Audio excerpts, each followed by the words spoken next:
Olá, meus alunos, como vocês estão? Espero que estejam bem, espero que estejam se cuidando, né? E eu espero que vocês estejam estudando aí com muito afinco os conteúdos para que o conhecimento possa de fato acontecer e que de fato ele possa ser aplicado no nosso dia a dia. Bem, na aula de hoje nós vamos falar um pouco sobre os problemas ambientais, né? As florestas e rios.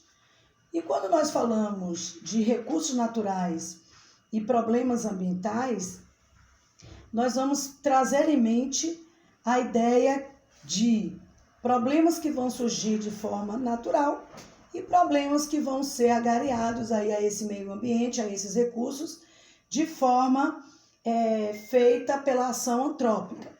E aí nós vamos perceber que por mais que a vida vegetal, né, seja classificada como um recurso renovável, devemos também compreender que a intensa exploração desses recursos, né, e ultimamente, desde do século XVIII, quando se iniciou o processo de revolução industrial, que houve essa intensificação da busca pela matéria-prima, da exploração desses recursos naturais, essa demanda pode sim trazer grandes prejuízos aos recursos naturais, podendo levá-los até a extinção, né?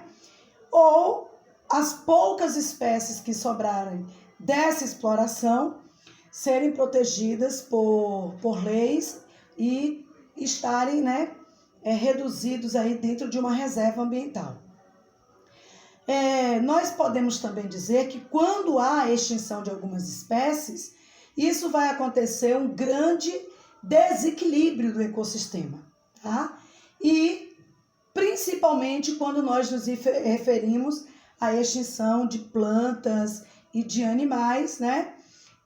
Vai acontecer aí justamente esse desequilíbrio, nessa falta de equilíbrio no ecossistema, uma vez que estes são bastante explorados aí nos processos da economia, ok? E também nós vamos perceber que, como eu havia dito, por conta do surgimento das indústrias, a busca pela matéria-prima, busca por esses ambientes para serem utilizados como laboratórios, né, como áreas de pesquisa, aumentou exorbitantemente. E com o passar dos anos, com o passar dos séculos, essa busca só foi aumentando, né? Por conta de quê? Por conta aí da evolução da indústria, por conta do crescimento urbano, por conta do crescimento da população, né? E tudo isso vai demandando uma linha de consumo muito maior.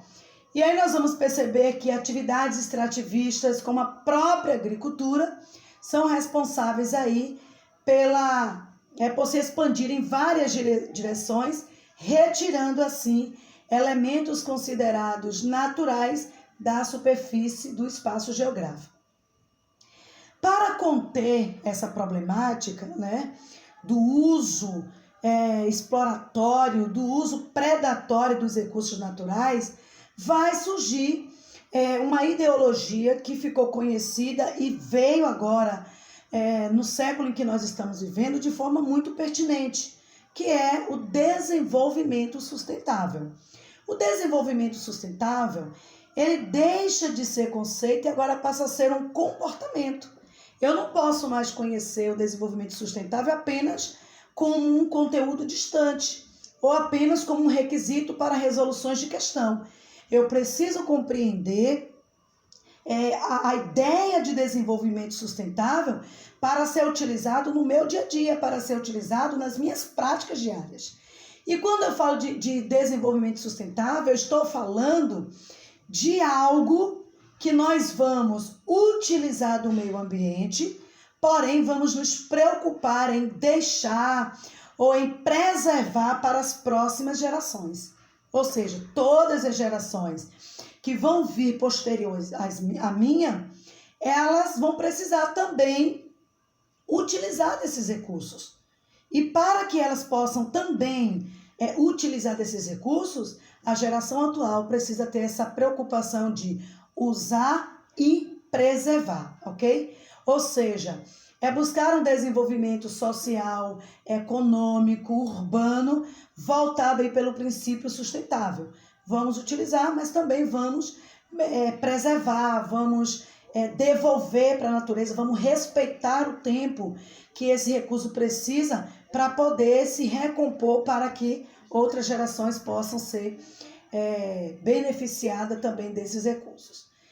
Nós vamos perceber que o desenvolvimento sustentável, ele também vai abarcar outras áreas do que apenas a utilização do solo no desenvolvimento aí da pecuária e da agricultura. Ela também precisa estar associada aos grandes laboratórios, né, pesquisadores aí da nossa fauna e da nossa flora. Nós vamos perceber que quase todos os recursos naturais, ou todos os recursos naturais, os vegetais, eles vão possuir valor econômico, tá? E à medida que aumenta-se as descobertas, aumenta-se também as demandas, as procuras, né? E isso vai ser utilizado aí em várias áreas cosméticas, na área da farmácia, né? na indústria farmacêutica, enfim. Na saúde, por exemplo, essa indústria farmacêutica ela vai fazer essas pesquisas no intuito de encontrar cura de doenças, né, extremamente graves, tá? Quando encontra-se o tratamento próprio, claro que a consequência positiva disso é que a população ela vai ter melhores condições de vida. Em contrapartida, a indústria, né, ela vai faturar muito com a comercialização desses novos produtos.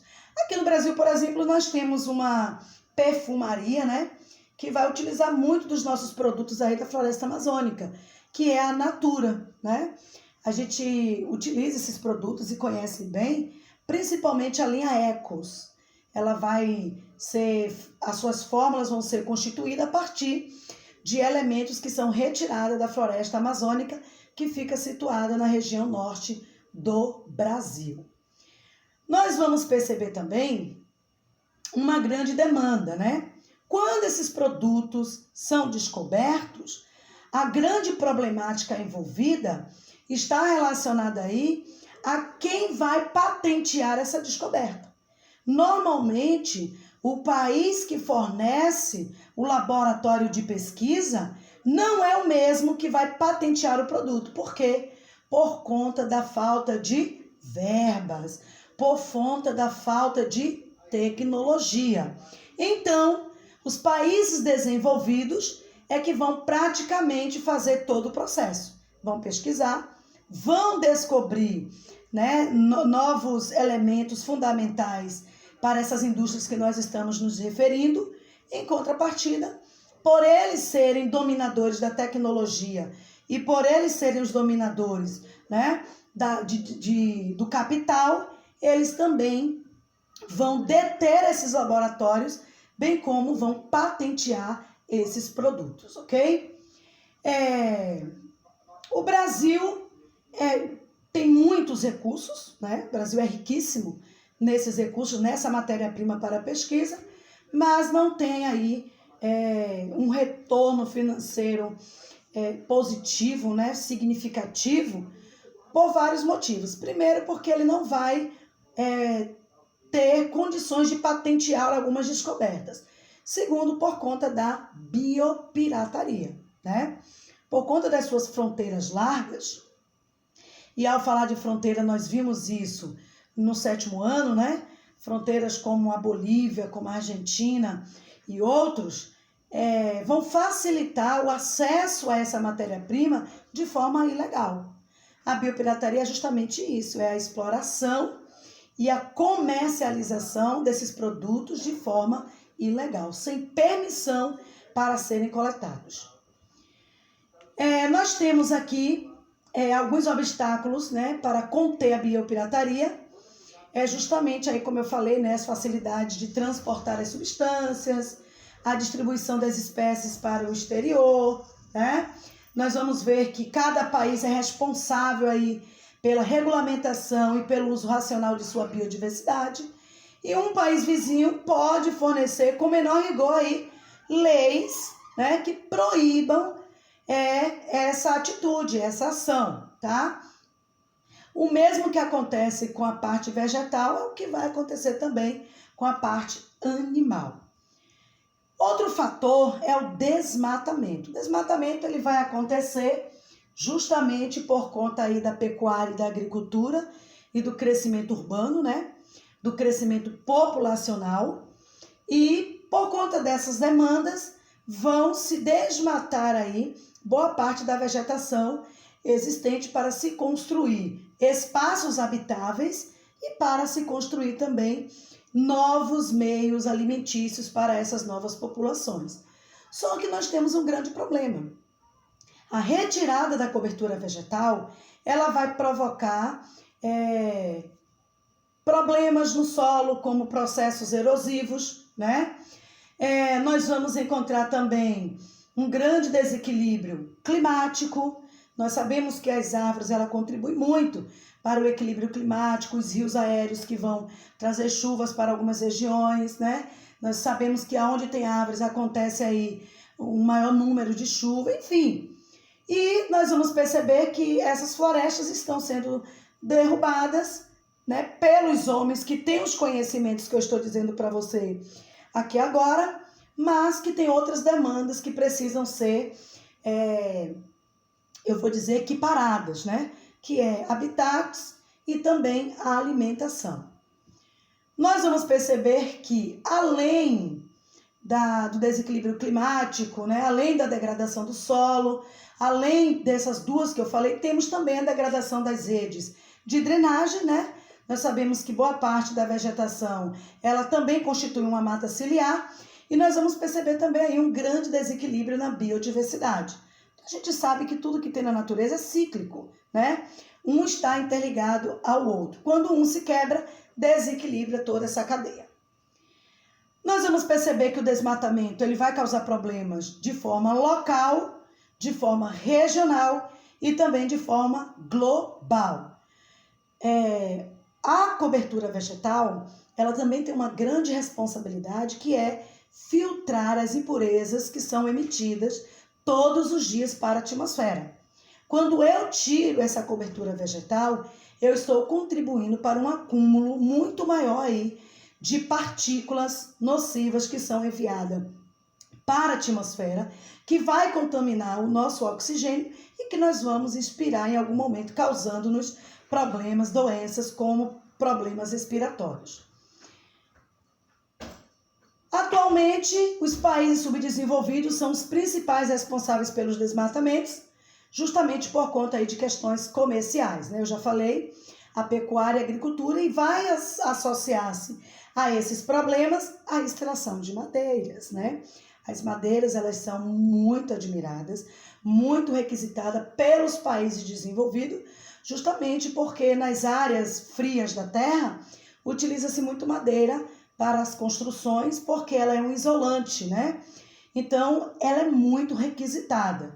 E os países subdesenvolvidos normalmente vai retirar essas árvores e exportar aí para os países desenvolvidos, ok? Nós vamos perceber que aqui no Brasil tivemos um grande problema por conta de desmatamento, que foi a morte de Francisco Alves Mendes Filho, o popularmente conhecido como Chico Mendes, né? Chico Mendes, ele defendia a floresta amazônica, né? Ele buscava preservar essa floresta, quando ele foi morto em 22 de dezembro de 1988, né? Por conta aí dessa defesa que ele fazia ao meio ambiente. E quem foi que tirou a vida do Chico Mendes? Fazendeiros ali daquela região, daquela área, que se sentiam ameaçados por não ter a permissão de explorar livremente esses recursos naturais, ok?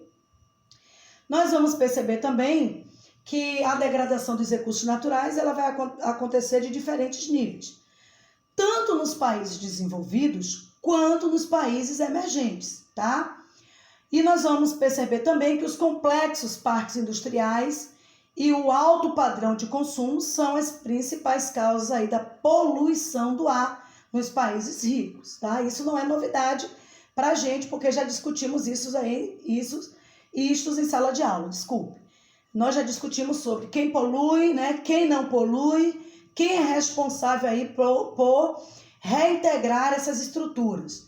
E a gente vai perceber que esses países ricos, eles também vão explorar os subsolos, né, para a obtenção de recursos minerais dos países emergentes. Aquilo que eu já falei, né? Já estou aqui meio que repetindo essa fala. Nós temos a matéria-prima, nós temos os recursos, mas nós não temos tecnologia, nem dinheiro, né? Nem fator financeiro para poder fazer esses processos exploratórios, e por isso nós vamos ficar aí nas mãos das grandes nações para fazer aí o recrutamento desse material. Nós vamos perceber que existe também essa degradação nos recursos hídricos, e os maiores responsáveis por essas degradações o consumo doméstico e a indústria. Hoje nós consumimos água em tudo que nós fazemos, né? Na higienização dos nossos corpos, dos nossos lares, na alimentação.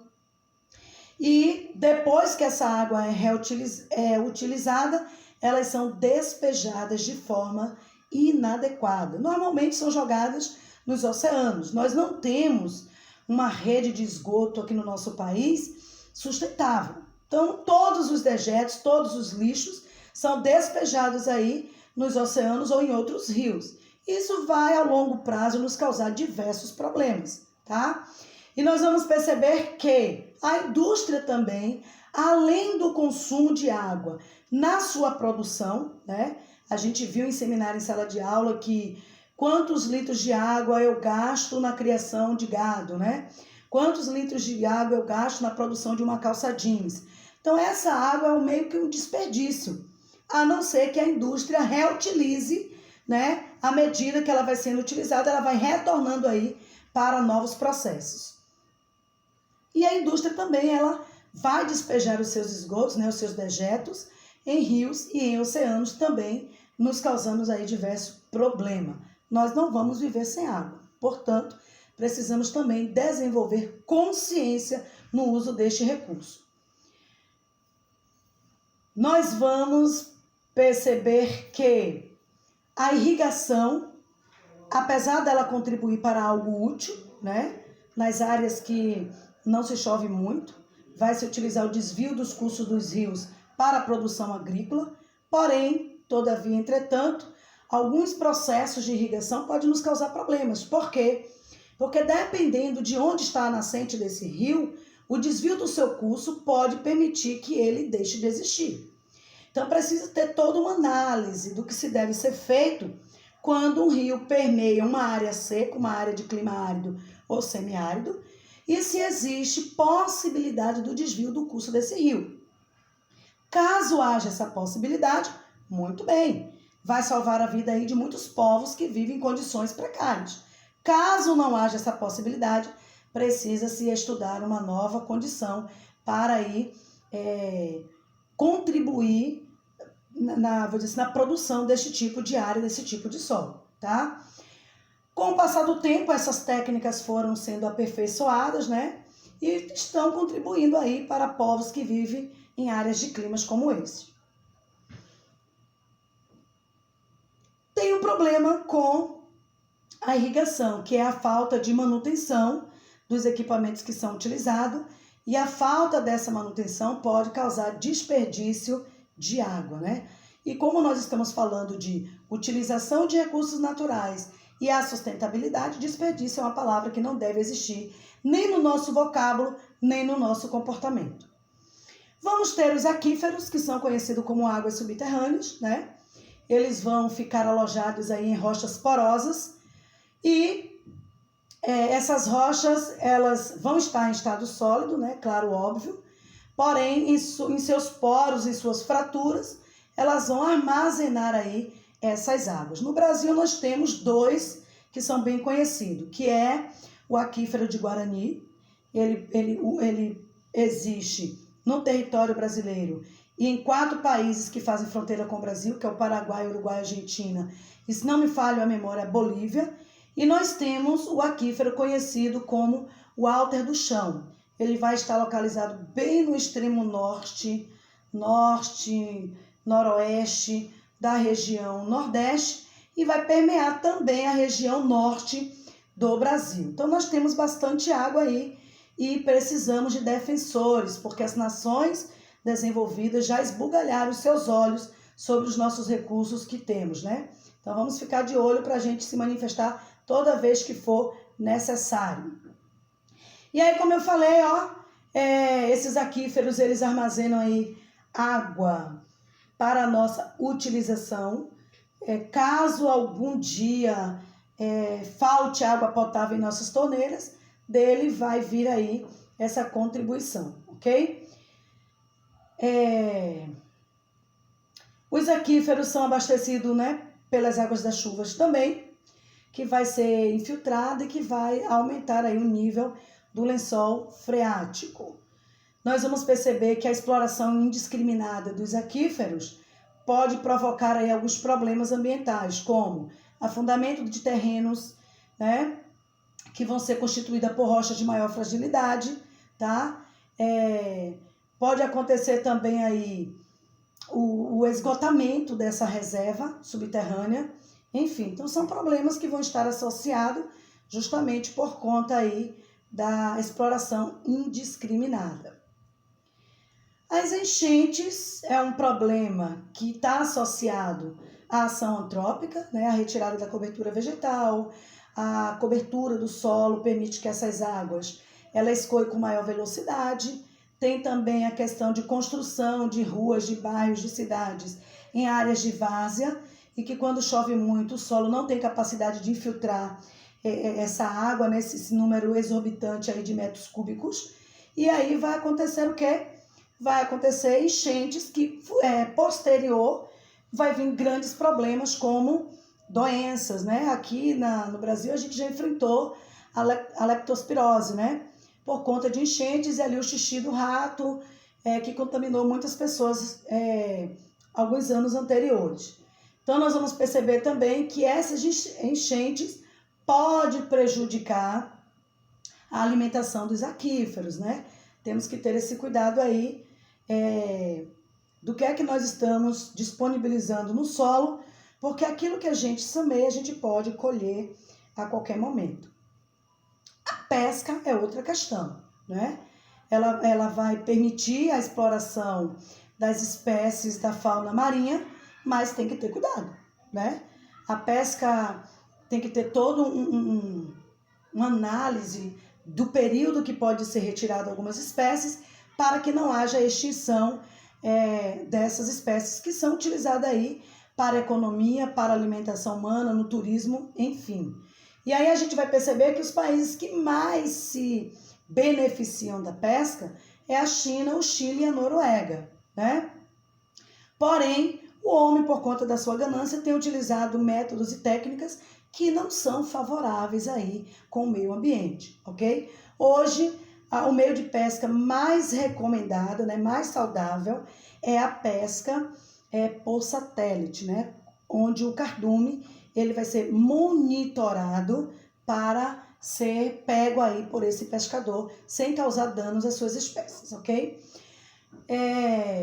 Arpões, varas, cestos, redes ainda são utilizados, mas não são métodos bem recomendados, porque, por exemplo, a pesca com rede, ela vai arrastar para a margem do oceano espécies que vão ser utilizadas e espécies que não têm serventia nenhuma porque é filhote ou porque são peixes que não são comestíveis e etc. E aí acabam morrendo e comprometendo aí a fauna marinha. Por quê? Porque esses peixes servem até de alimento para outros peixes. Nós vamos perceber que a degradação do rio, né? Falei um pouco disso, e se dá muito pelo assoreamento, né? Pela retirada das matas ciliares, pelo uso do solo com produtos na atividade agrícola que vai contaminar essa água, os esgotos domésticos, os esgotos das indústrias vão contribuir aí para a degradação dos rios. Enfim, Bons estudos para vocês. Eu quero deixar uma frase aqui para a gente refletir. Para nós, os grandes homens não são aqueles que resolveram os problemas, mas aqueles que os descobriram, tá? Então, assim, o problema ele só vai ganhar resolução a partir das suas descobertas. E como eu falei no início da aula, nós precisamos compreender esses fenômenos, né? Atípico, porque para mim é atípico. Nós vivemos no planeta Terra, devemos cuidar do planeta Terra. Todos esses elementos que nós vamos chamar aí de recursos naturais foram postos na natureza para o nosso benefício. E quando eu falo em nosso benefício, eu preciso pensar na minha geração e em todas as gerações que podem surgir posterior à minha. E quando eu falo de sustentabilidade, eu me refiro não apenas em um conceito, né, para resoluções de futuras questões ou de futuras problemáticas conceituais, mas eu falo de sustentabilidade como um comportamento, né? O que é que eu faço quando eu chupo picolé na rua? O que é que eu faço quando eu descarto o lixo na minha casa, o vidro, o plástico? Então, eu preciso estar atento para essas demandas, porque tudo aquilo que eu consumo e que gera resíduos, os resíduos também, né, são de minhas responsabilidades, tá? Todos os resíduos que são produzidos na sua casa, eles também são de sua responsabilidade. Bem, queridos, bons estudos, tá? Vamos continuar aí aprendendo. Eu preciso corrigir as atividades com vocês e provavelmente na próxima semana nós vamos fazer uma live, né, para estarmos discutindo esses assuntos aí de uma forma muito mais próxima. Um beijo, tá? Estou com saudade de vocês e eu espero que logo, logo nós possamos estar juntinhos de novo.